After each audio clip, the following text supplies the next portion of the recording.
Help me reach 1,000 subscribes. Support the video with a like, and leave your thoughts in the comments. I read every comment. Thanks. I never thought a Saturday night could feel like the last straw, but that's exactly what it was. My name is Ethan, 38, and I've been married to Clara for 12 years. On paper, we had the perfect life. 2 kids, a comfortable house in suburban Chicago, and all the little routines that people mistake for love. But over the last few months, the signs have been piling up. Tiny, almost imperceptible, yet impossible to ignore once you actually saw them. Clara had been invited to her college friend Melissa's wedding that weekend. She insisted I stay home with the kids, claiming it would be girls' night out. But I didn't press. In hindsight, I wish I had. The evening she left, she kissed me lightly on the cheek, whispered, "Have fun with the boys," and was gone. I watched her walk to the car, trying to push down the little nagging feeling in my gut, telling myself it was just paranoia. Maybe I was being too sensitive. Maybe this was just one of those harmless nights where she'd reconnect with old friends and come back full of stories and laughter. I spent the night with our kids, telling them bedtime stories, making popcorn, laughing at the smallest things, and pretending that everything was normal. But the moment I tucked them in, I couldn't shake the creeping anxiety that settled over me like a heavy fog. Something about Clara's demeanor lately had shifted. The subtle dismissals, the late-night texts she'd delete before I could see them, the way she'd sigh when I walked into the room. All made sense only after a while, but that night, it felt like a storm waiting to break. The next morning, Clara returned. She walked in carrying a bag of gifts and a faint, unfamiliar scent of perfume. Not her usual one.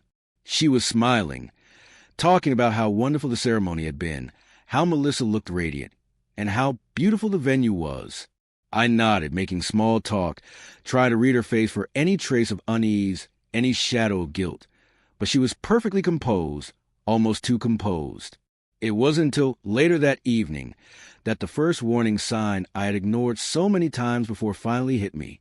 I was sitting in the living room, sipping a glass of wine, scrolling through emails, when I heard Clara laughing softly from the bedroom. It wasn't a casual laugh. It wasn't even a friend's joke. It was the kind of laugh that carries secrets, the kind that makes you pause mid-thought, because you suddenly realize you're an outsider in your own home. I walked quietly toward the bedroom door, heart thudding like a drum I didn't want to hear. From the slightly open door, I saw her on a video call with Jason, one of Melissa's groomsmen, someone she hadn't mentioned to me before. He was leaning back in his chair, grinning, looking far too comfortable for someone she had just met at a wedding. My throat went dry, a cold realization washing over me. But I didn't say a word. I retreated back to the living room, sat down, and tried to steady my breathing. That night, over dinner, Clara was unusually chatty about her weekend. She told me about the first dance, the cake, the vows. I listened, nodding along, trying not to let my thoughts spill out. But then Melissa's name came up, and something in Clara's expression shifted. She smirked, and I caught the faintest glint of mischief. Or was it guilt? I couldn't tell.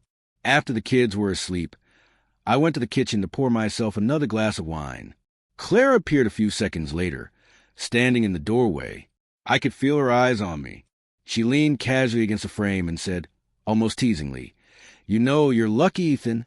Most men would have noticed the signs long before now." I froze, glass halfway to my lips. "Signs?" I asked slowly, trying to keep my voice neutral. She shrugged, an infuriatingly casual gesture. "You're just oblivious. Some people can read situations like open books. Others, not so much." The weight of her words hit me harder than I expected. It wasn't the teasing that hurt.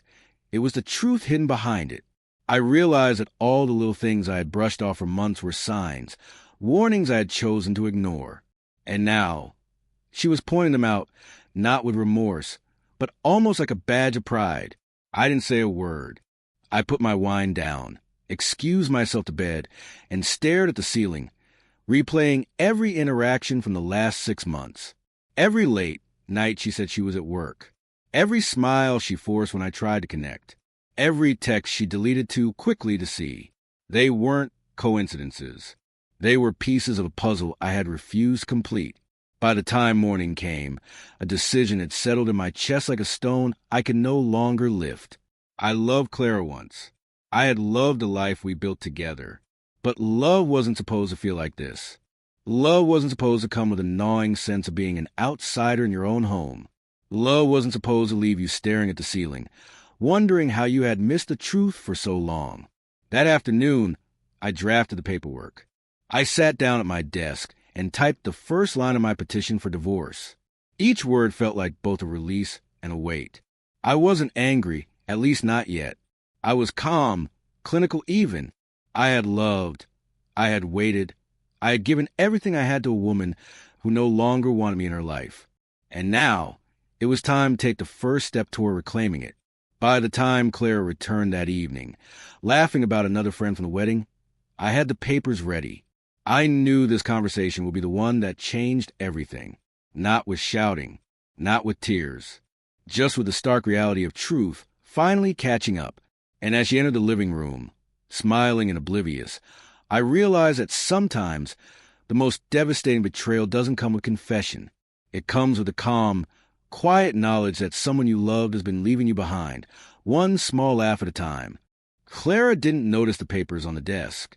She didn't notice my calm demeanor, the deliberate way I had arranged the documents, so that they were the first things she'd see when she passed by. She was too busy replaying her weekend in her head, reliving moments that had nothing to do with me anymore. I cleared my throat softly, letting her attention drift my way. "Clara," I said evenly, "we need to talk."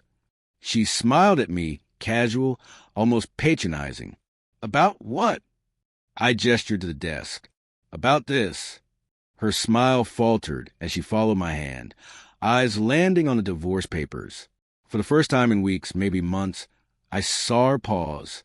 The easy confidence was gone. She blinked, then laughed nervously. "You're joking, right?" I shook my head. "Not at all."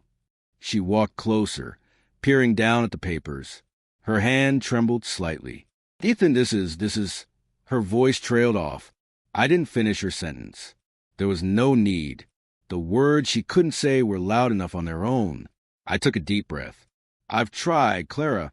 I've tried to fix things. I've tried to overlook, to forgive, to ignore, hoping you come back to me. But it's clear now that you're done. And I can't live like this anymore." She turned away, looking out the window, pretending to be lost in thought.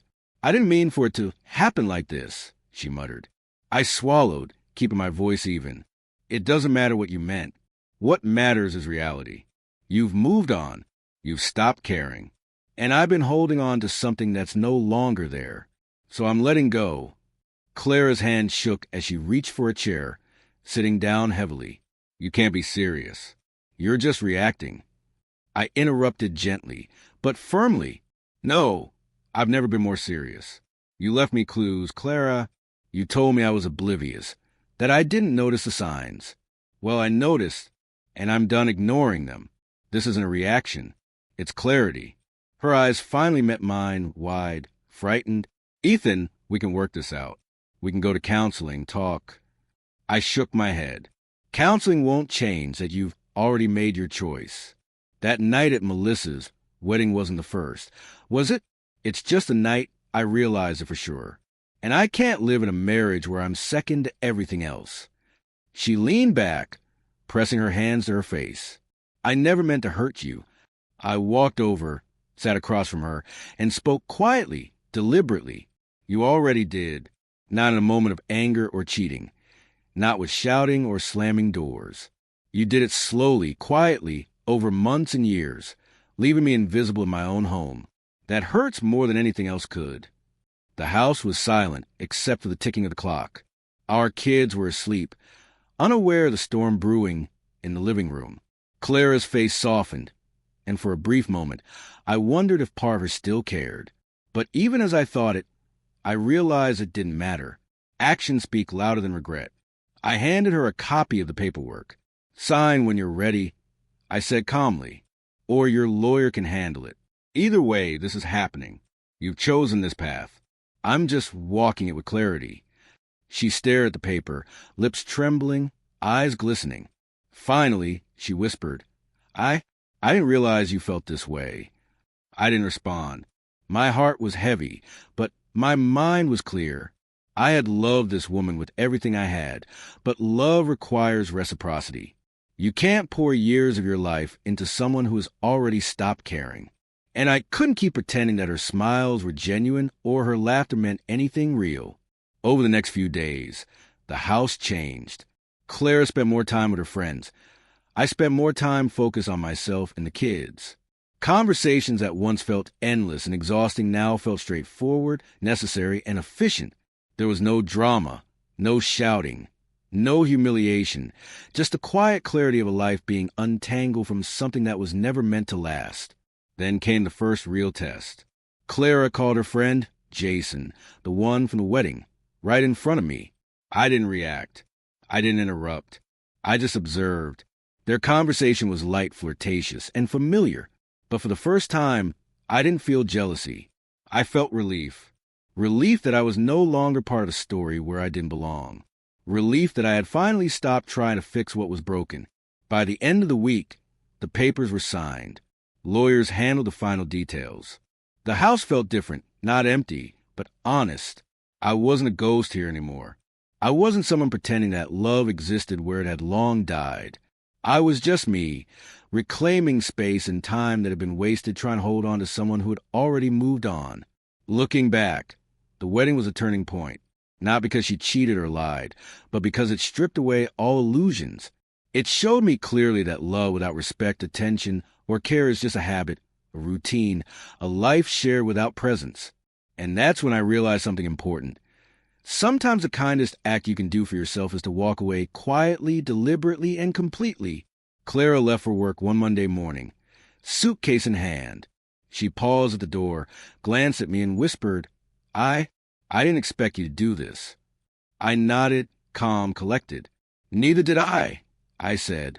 But I did what I had to do.